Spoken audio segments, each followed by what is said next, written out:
Bonjour, bienvenue sur ma chaîne. Petite vidéo du mois d'octobre 2021 pour vous montrer l'évolution et les plantes actuellement en fleurs et celles qui ne sont pas en fleurs non plus dans l'abri à orchidées à l'extérieur. Donc on voit ici le dendrobium qui va sans doute fleurir cet hiver, les petits cattleyas intermédiaires dont un a beaucoup fleuri, celui-là avait fleuri ensuite, et là, celui-là fait 5 pouces, donc il est vraiment volubile.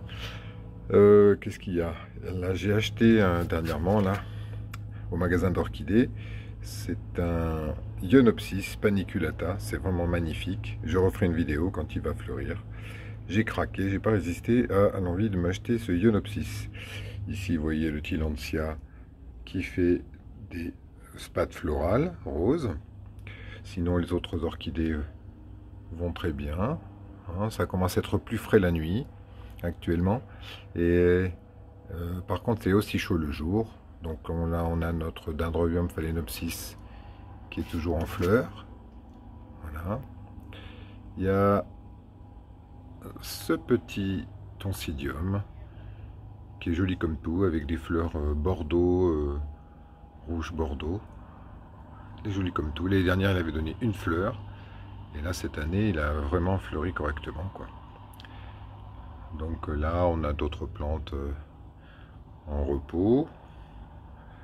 Là, il y a cette plante qui a beaucoup fleuri. J'ai pas eu le temps d'en faire une vidéo. C'est de la famille des oncidium. Ça porte un nom improbable, dont je me souviens plus pour le moment. Hein. Mais par contre, j'ai pris quelques photos.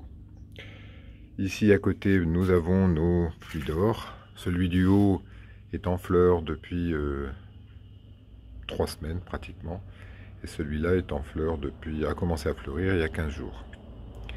Donc ça dure très longtemps et c'est très coloré. C'est vraiment très joli. Alors là aussi, la vidéo rend un jaune d'or, alors que ces jaunes pratiquement soufre, quoi. Jaune un peu citron, jaune soufre. Voilà, sinon, pas d'autres floraisons ici. Hein, les dendrobiums continuent leur canne. Le brassavola qui pousse extrêmement bien, qui a beaucoup fleuri tout l'été sur différentes pousses.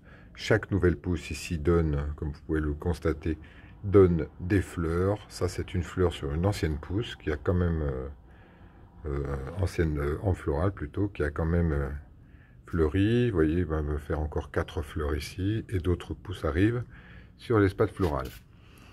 Ici, ce sont les cattleyas que j'ai mis sur plaque, qui sont beaucoup mieux, je pense. Voilà, ici des oncidiums. Le célogine, que j'ai depuis des années, qui le pauvre, je l'ai enlevé de son pot parce que les racines étaient pourries, il n'a pas eu de chance. Et j'espère que sur plaque, il va aller mieux et qu'il me fleurira enfin. Et ici, ouais, des oncidiums. Ici, c'est un hybride qui apparemment est très joli. J'ai regardé sur internet. C'est un hybride de brassavola pas de Schomburgkia. C'est un Encyclia et brassavola, qui est très beau. Ici, l'énorme touffe du dendrobium. Ici, on peut voir l'Hélianceps avec 3 en floral. 3 en floral, donc une belle floraison à venir. Je pense qu'il faut encore attendre 3 semaines, 1 mois, avant de voir les fleurs s'épanouir, parce que les hampes florales sont très très longues. Ici, le Cattleya schilleriana. Donc, vous voyez, il donne ses fleurs. Elles vont pas tarder à s'ouvrir, donc je referai une vidéo quand elles seront ouvertes. L'hybride de Cattleya Schomburgkia a des hampes florales. Pour le moment, elle ne se développe pas. Donc, il doit attendre un petit peu. Voilà. Les nouvelles pousses.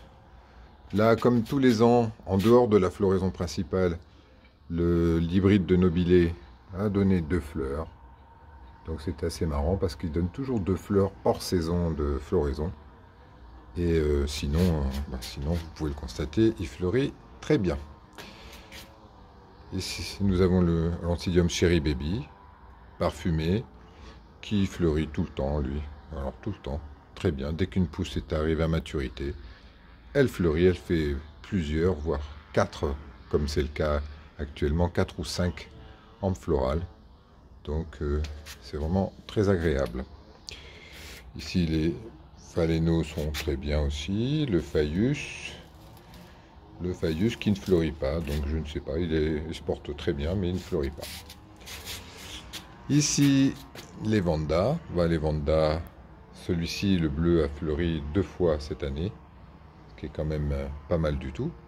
Ici c'est un petit qui est plus si petit maintenant, hein, que j'ai eu tout petit mais qui est grand. Ici nous avons le Brasseau l'Héliocattleya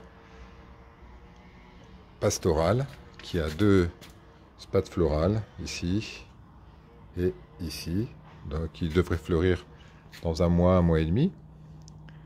Ici nous avons d'autres cattleyas avec des pousses, c'est un cattleya d'été. Ici nous avons le gros cattleya, Brasseau l'Héliocattleya pourpre, qui est très beau, très parfumé. Il donne tous les ans, il donne 2 grosses fleurs, il est très fidèle et il fleurit chaque année. Donc là il a donné une très belle pousse qui a bénéficié de beaucoup de lumière. Vous voyez, elle est vraiment très forte, très épaisse. Elle a une couleur claire, ça veut dire qu'il a bénéficié. Elles apprécient finalement encore plus de luminosité. C'est pour ça que peut-être derrière vous pouvez constater que j'ai enlevé les canisses qui occultaient une partie. Donc j'ai laissé vraiment le soleil plus important et les plantes s'en portent mieux. Voilà pour le tour avec ce Tillandsia géant qui fait 2 grandes pousses alors qu'il a amplement fleuri pendant plus d'1 mois. Ici nous avons, pour terminer, nous avons les Paphios avec le Paphio Pinocchio ici qui fait des fleurs à répétition. Le pied est devenu gros, c'est celui de derrière. Là c'est Schillerianum qui n'a pas fleuri cette année mais il est très beau. Et ici le Sobraya qui a fleuri grâce à l'augmentation de luminosité. Il a donné pas mal de fleurs, pas autant que je voudrais. Et puis cette petite plante qui est très belle et qui fleurit tout le temps. Je sais comment ça s'appelle mais je me souviens plus, c'est assez compliqué aussi. Et qui est venue toute seule ici avec des graines. Voilà. Et nous avons, pour terminer, nous avons les Tillandsia de ce côté-là. Vous voyez, avec le Thunbergia grandiflora, ici, qui donne des fleurs depuis des mois. Donc c'est très fleuri. Les Vriesia, les Tillandsia sont très beaux. Le Candélan aussi. Le Gardenia, depuis qu'il a de l'engrais, il explose. Il est vraiment très beau aussi. Et j'ai le plaisir de voir que les Cymbidiums, ça c'est un Cymbidium à fleurs retombantes. Vous voyez, il y a une fleur dessous, ici. Une fleur qui arrive, les fleurs qui arrivent. Il y en a une aussi ici, dans le pot elle-même. Je l'ai surélevée parce que les fleurs sont retombantes, sinon elles traînent par terre. Et ici, bonne surprise, ce Cymbidium que j'avais sous l'abri, qui ne fleurissait pas par manque de lumière, finalement fait une hampe florale. Donc ça donnera lieu, ici, ça donnera lieu à une autre vidéo. Voilà. Merci de votre attention. Et puis je vous dis à bientôt.